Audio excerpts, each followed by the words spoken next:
Good morning. This is Ron Edmonds, and welcome to our webinar on understanding the value of your business. This webinar is brought to you by the Principium Group, which is a mergers and acquisition, exit planning, and capital formation advisory firm focused on serving clients in the green industry nationwide, including lawn and landscape, tree care, growers, and other businesses that are similar in nature. This is the topic that I always put off. The reason is that valuation is fundamentally a complicated topic. And somehow most people I talk to want it to be easy.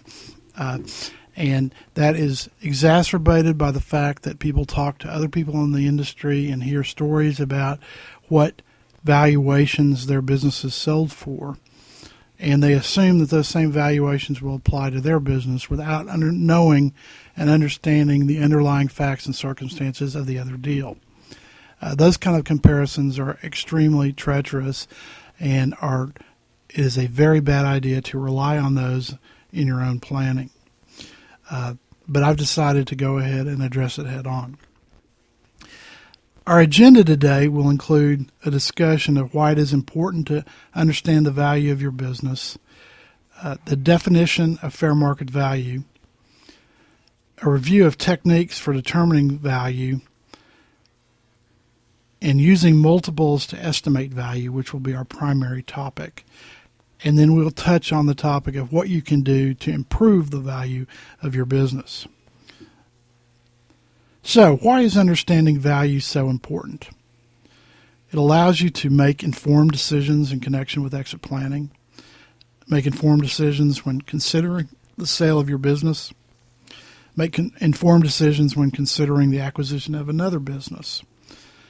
It's also the basis for understanding and developing strategies to improve your business value. Unfortunately, I have to tell you that your business is almost always more valuable to you as a business owner than it is to a business buyer. Now, your initial reaction to that comment is, well, that's just a negotiating game. But it really goes a little bit beyond that. Some of the reasons that your business is more valuable to you than it would be to a buyer is, first of all, you have a much firmer grip on what to expect in future cash flows that can be generated from the business, which is the fundamental of business valuation. And it is likely that your impression of the riskiness of the business's ability to generate those future cash flows is lower than they would appear to a buyer. And then I have to say, at current valuations, the proceeds from the sale of a business will almost never support maintaining your standard of living without other savings or a new cash flow stream from a job or other business. And on top of that, you lose out on some of the perks of small business ownership that we come to appreciate very much. Let's talk about fair market value for just a moment. The definition of fair market value, which is actually determined by a judge, is the price at which the property would change hands between a willing buyer and a willing seller, neither being under any compulsion to buy or to sell, and both having reasonable knowledge of relevant facts.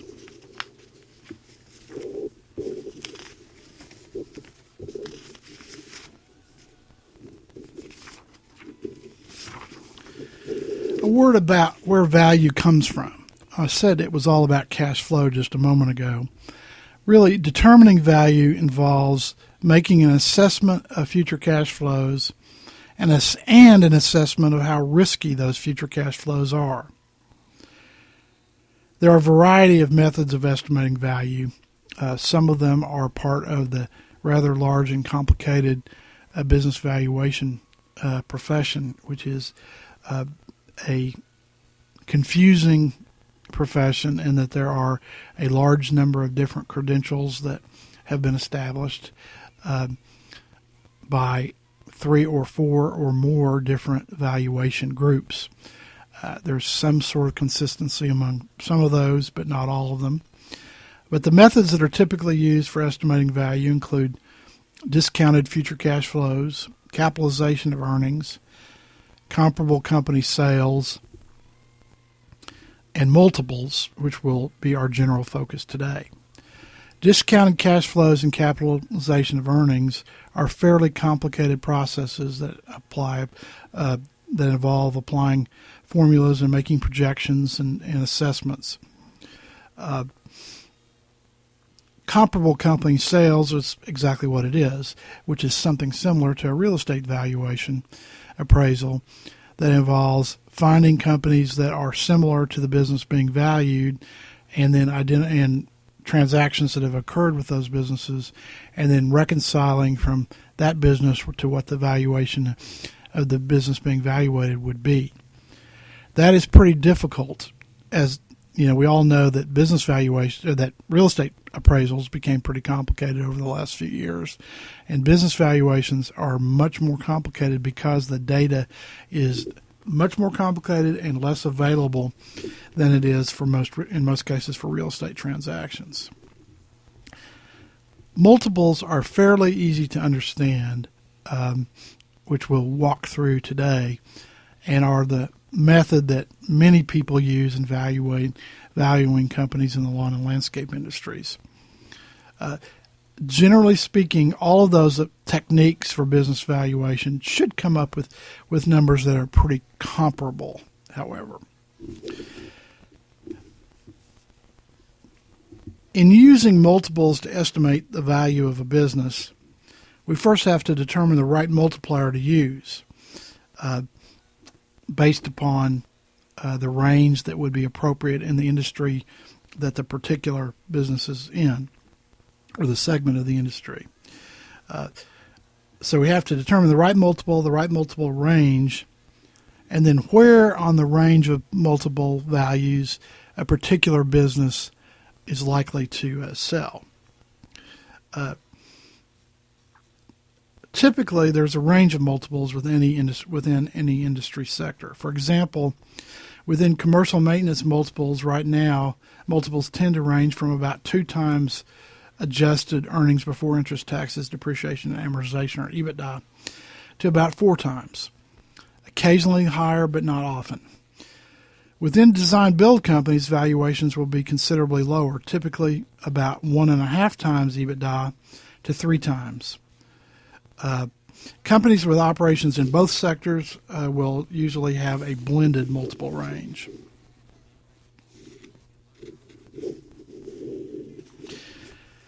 We then have to determine where within the range of a particular multiple that a particular company is likely to sell. And that's a pretty complicated process. Let's talk about some of the factors that affect where a business will sell. Let's first talk about positive factors which will tend to skew a business toward the higher end of the range. Certainly a record of growth and the expectation of growth potential in the future are important factors. The level of recurring revenue that is involved in the business is also a very important factor. Businesses that are less dependent on the owner and have strong management teams and employees will tend to go higher in the range, as will companies that have strong pricing, strong profitability. We'll talk about it a little bit further later, but also companies that tend to have a lower working capital requirement tied up. Companies that have strong customer retention will be higher in the range. Companies that have little customer concentration, meaning the lots of smaller customers, so that the loss of 1 or 2 large customers will not have a measurable bad impact on the company. The age and stability of the company will affect where in the valuation range it falls. The strength of the area in which the business is located will affect the valuation. And to some degree, having high-quality physical assets will positively affect the valuation of the company. Having a really good location tied up under lease it would also be a factor that might be a big plus. On the other hand, let's look at some of the negatives that are out there.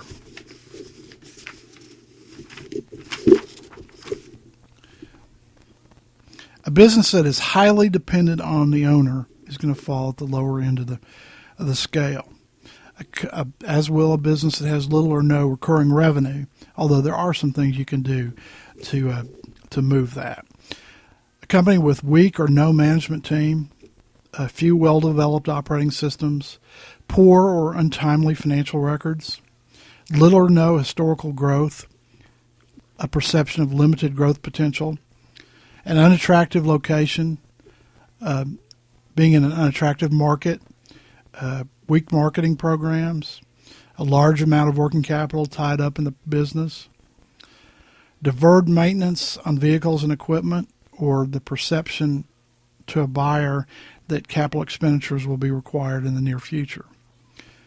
Businesses with lower pricing and weak margins will go at the lower end of the multiple scale.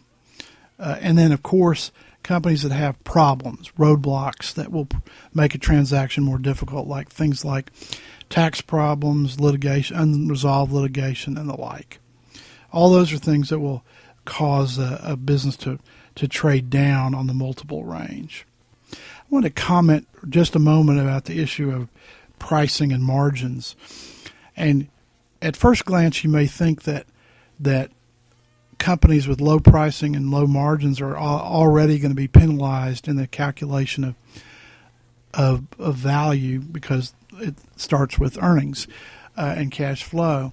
And that's true. Unfortunately, there's a double effect, because not only will the base of the multiplier that the multiplier is applied against be lower, so will the multiple. And the reason is that the lower the margin, the riskier the business. So if the benchmark margin in an industry is 15%, which to some people say that's a good number in the landscape maintenance industry, and a company that we're talking about has a 5% margin, it's much more risky, because a few changes in the business, possibly ones that have nothing to do with the business at all, but economic conditions and the like, may cause the business to flip to break even or loss. Let's talk about calculating EBITDA, earnings before interest, taxes, depreciation, and amortization. That's really not too hard. You start with net earnings. You add back any income taxes. That's only taxes based on income. So it'd be federal income taxes, state income taxes, and local income taxes. Most companies we're talking to are not going to have income taxes at the corporate level. The majority are either going to be subchapter S corporations or limited liability companies, LLCs, that are pass-through entities, at least for federal tax purposes. In some areas, they may, even though they're pass-through entities for federal purposes, they may be taxable at the state or local level. Then we add back interest expense, depreciation, amortization, which is the equivalent of depreciation of the cost of an acquisition that the company may have made in the past, and plus or minus other income that's unrelated to the operations of the business. Typically, we'll go on and go from EBITDA to a calculation of adjusted EBITDA, which starts with EBITDA and then adds back the owner's compensation, benefits, and perks. And when I say perks, I mean things that are legitimate business expenses, but a new owner would not necessarily need to do. And this time of year, I always think about the Green Industry Great Escape event that is sponsored by Planet. It's a great event. It's a good business expense. It's a good business expenditure. But last year in 2012, that event was in the Bahamas. In a few weeks, it's going to be in Las Vegas. And people tend to combine that with vacations and so forth. That's actually obviously what it's intended, given the name. And that would not be the kind of expenditure that would be considered necessary for a new owner. So we'd probably be able to add back the travel and entertainment portion of that as well. Now we're going to add back the cost of the compensation of the owner, and then we're going to deduct off a theoretical compensation for a new manager that a buyer might put in. And so maybe the owner is taking a salary and benefits of, say, $150,000, but a general manager could be hired and placed in the business for $75,000. We'll add back $150,000 and then deduct $75,000. And then we'll adjust for any expenses that are non-recurring in nature and any revenues that are non-recurring in nature, because those, again, would not have anything to do with the new business. And I mean, examples of non-recurring expenses might be legal settlements, relocation costs, and that sort of thing. And that all comes down to adjusted EBITDA. This is the most common base for applying a multiple. I want to briefly talk about another concept called seller's discretionary earnings. Very small businesses may be valued based on seller's discretionary earnings. The main difference between adjusted EBITDA and seller's discretionary earnings is that you would not subtract the cost of a new manager. And so you're really looking at what is the business producing for the owner. And typically this makes sense in businesses that are, say, $500,000 in revenue and less. Seller's discretionary earnings would be higher than adjusted EBITDA, and the multiples would definitely be lower.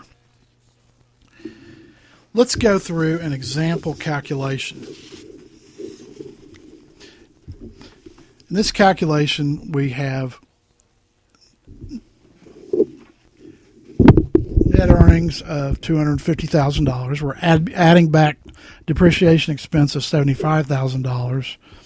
We're adding back interest expense of $15,000. We don't have any income taxes because we're an S corp. We're going to deduct other income of $6,000 and add back other expense of $2,500, giving us adjusted EBITDA of $336,500. Let's take it another step and calculate adjusted EBITDA. So we'll start with the EBITDA of $336,500. Add back owner's compensation, including payroll taxes of $150,000. Add back the owner's benefits and perks of, we're assuming here, $45,000. Then deducting the estimated compensation and benefits for a new manager of $75,000. And then we'll add back non-recurring items, and we're assuming there's a relocation cost at $25,000 that was in the books. So it all gives us adjusted EBITDA of $481,500, which will be the basis for going through a calculation.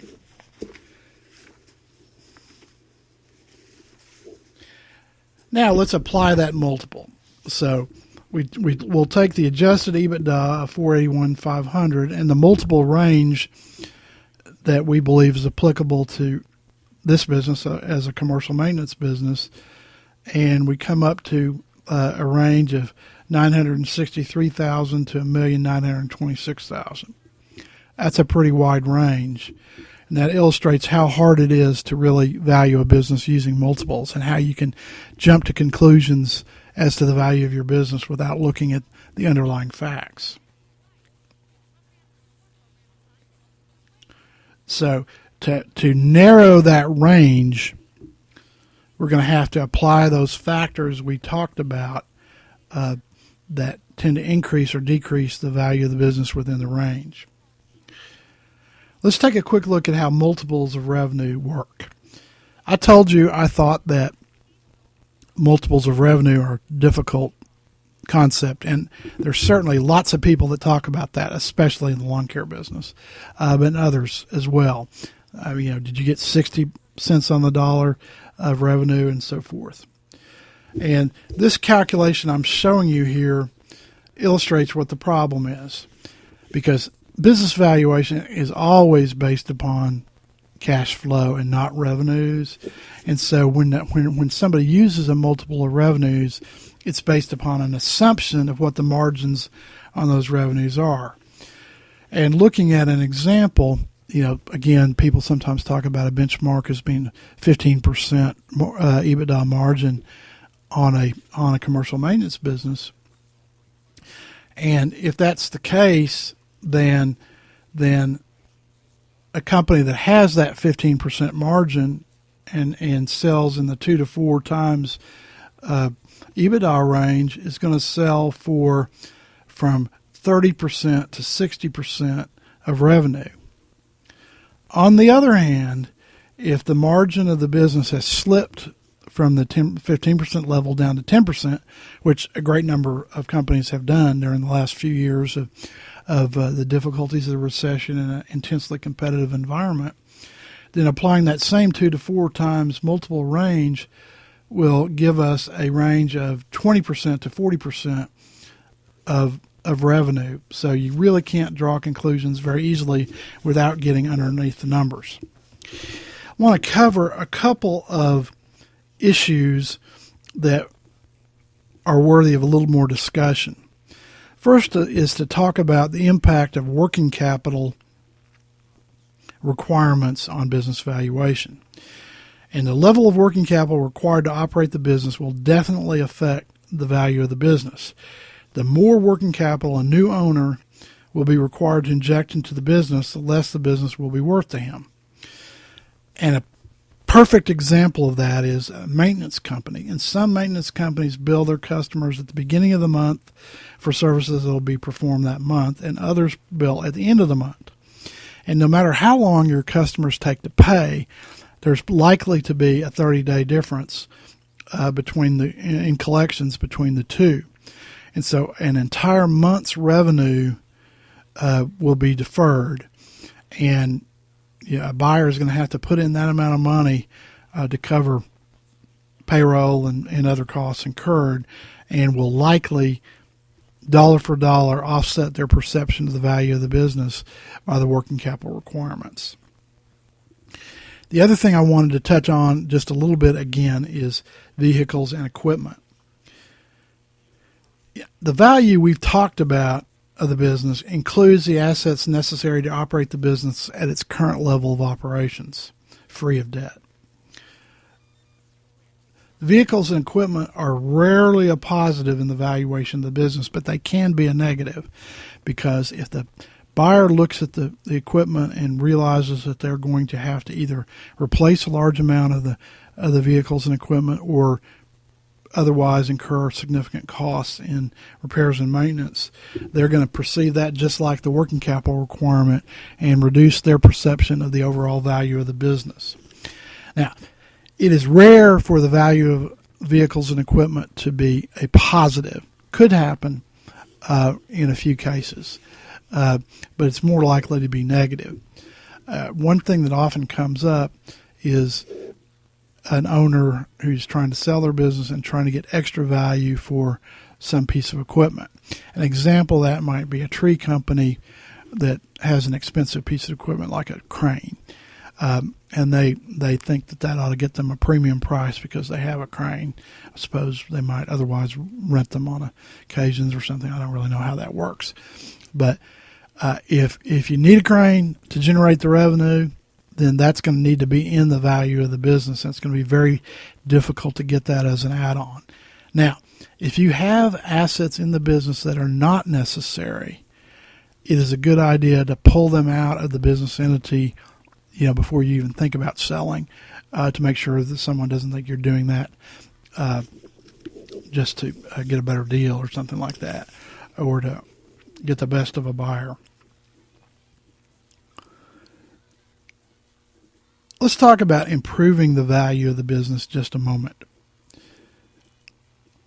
The best way, it's pretty easy to see what things you can do to improve the value of the business by looking back at the values that cause a business to sell higher in the multiple range or lower in the multiple range, and emphasize those characteristics that cause a higher sale and address those characteristics that cause a lower valuation.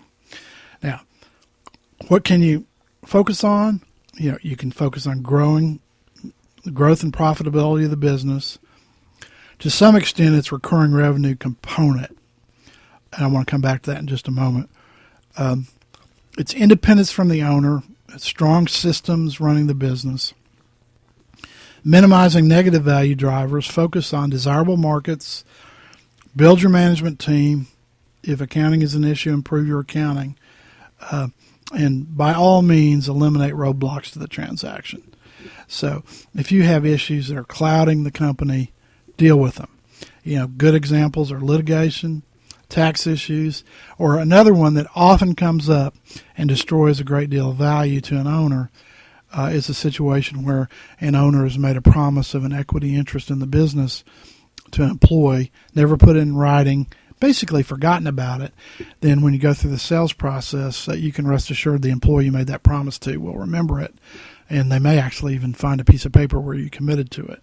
If you have things like that out there, it's better to deal with them now and get them off the table before the time comes to go through a sale transaction. I wanted to comment another bit about recurring revenue. People get sick about hearing about that, especially people that have design build companies. One of the things I want to encourage you not to do is to try to turn your business on a dime from construction to maintenance oriented. Over the last few years, lots of companies have tried to emphasize maintenance as design build opportunities had slowed. And a little bit of that makes a lot of sense, a good balance in your company. But it's very difficult and not such a good idea to try and completely transform your company from a design build company, if that's where you come from, into a maintenance company. It probably won't work. You have to remember what brought you to the dance and make the best of it. Now, design build is never really going to be a recurring revenue, although I suppose in some cases where you're hooked into a builder, it might sort of be, where they're building over and over and over again. One way to address it is to look at your marketing system and see that it creates leads, nurtures leads, and focuses on completing sales of new projects. All that is kind of a machine that is not dependent upon the specific interaction of the owner.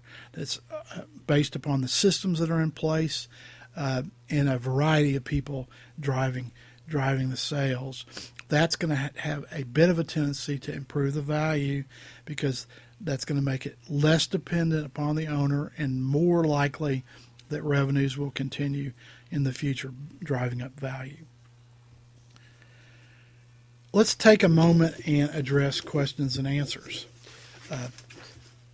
You can, if you have questions that have developed during our webinar today, feel free to enter them into your dashboard at the lower right-hand side of your screen, and we will address them. We have a few that have already come in, and we'll talk about them now. The first question is, how do you show value for fully depreciated items or, quote, off-the-books items? Well, I think we've addressed that to some degree already. A buyer that looks at a business is going to be interested in the assets that are part of the deal and what percentage of the business is assets versus intangible assets, what the condition is, looking at the issues of deferred maintenance or need to replace capital expenditures and so forth. But they're going to get a list of your equipment. You need to be able to provide a list of all your equipment, not just those that have values on the books. The values that are on the books, the fully depreciated items, or even the ones that are not fully depreciated yet, there really isn't a great comparison between what they're recorded on the books and what they're worth, because most companies in the industry are going to be using accelerated depreciation that they use for tax purposes, and also using the Section 179 deduction, which has thankfully been extended into 2013 at a high level.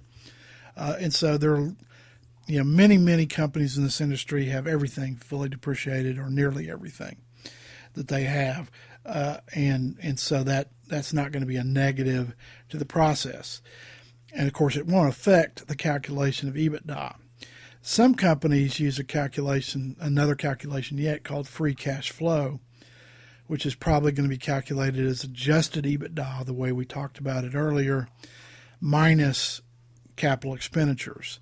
The bigger your company is, the more likely that capital expenditures are roughly even each year, and theoretically probably fairly closely track straight line depreciation. So the buyer may recast your depreciation into a straight line for that purpose. The next question is, what is a typical multiplier for a commercial maintenance business? As I mentioned early in the program today, I'm seeing ranges for commercial maintenance of about 2 times adjusted EBITDA up to a high of about 4 times. Now, occasionally we may see deals at a little bit higher rate than that. As I mentioned, one deal in the last couple of years we saw go a little bit higher, but frankly, the deal terms made it look actually be closer to 4, the way we've been calculating. So very few deals have gone above that. I've heard something circulating that the high end of the range might be as high as 6. If that's happening, I don't know about it. It's not impossible that there'd be a specific situation, particularly with a strategic buyer who might be getting some specific cost efficiency or synergy as a result of a deal, who might have the logic to take a valuation up to 6. What we're really seeing is that buyers are very disciplined right now. And this is happening both out of the fear of the marketplace that has infected an awful lot of business owners. It's also because almost every buyer has got a finance person looking over their shoulder. That might be, in the case of some of the big companies in the industry, private equity companies like the ones that partially own Brickman and Valley Crest and True Green Land Care, who enforce a pretty high level of discipline in the process. It also would apply to smaller sized buyers who may be obtaining SBA financing. They're still going to have a banker looking over their shoulder, making sure that they're not overpaying and that the deal structure makes sense. I personally do not believe that those ranges are going to increase very much anytime soon. I think the tail of the impact of the Great Recession is pretty long. I know I'm going to remember it for a long time, and I imagine you will too. Another question: what size do you have to be to get the best multiple? I think that question may have been triggered by some material that's in the sellability score that a number of our clients have gone through, and of course, the sellability score covers a wide range of industries and situations. In the commercial maintenance segment, I think to get the high end of the multiple, you probably need to be in the range of about $4 million or higher in commercial maintenance. You might, in certain circumstances, be able to get that kind of multiple just a little bit lower than that, maybe $3 million. It kind of depends on the buyer and what they're going to do and how close the integration is going to be, what the strategic benefits and synergies are. But on average, I'd say probably about $4 million to get those high valuations. I think in design build, of course, the marketability is more difficult, but I'd say the same kind of range is going to be necessary to get the high end of the range. Lawn care, sometimes you can get the high end of the range a good bit lower, say $1 to $2 million in revenue if there's a good fit with a buyer where they can get route efficiencies and labor efficiencies and so forth. All right, if there aren't any other questions, I'd like to move on just a little bit and talk to you about our firm and some things we're doing. Yeah, as I mentioned earlier, and as I think probably most of you know, the Principium Group is a merger and acquisition, exit planning, and capital formation advisory firm, and we serve clients in the green industry broadly defined and more or less coast to coast, and occasionally in Canada.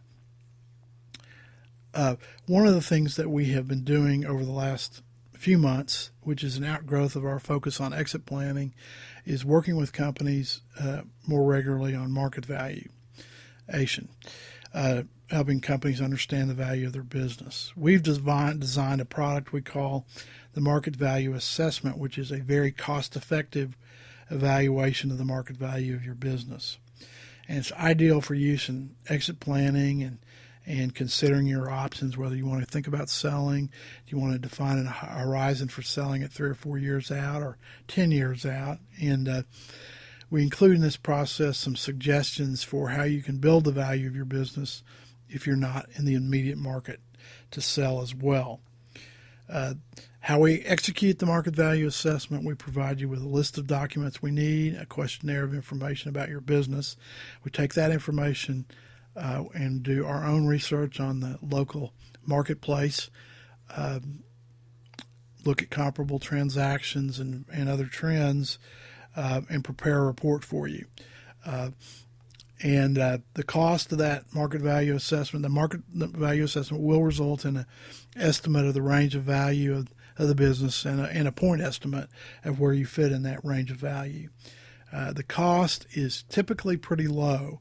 In most cases, for businesses with total revenues of less than $5 million, we can complete a market value assessment for a couple of $1,000s.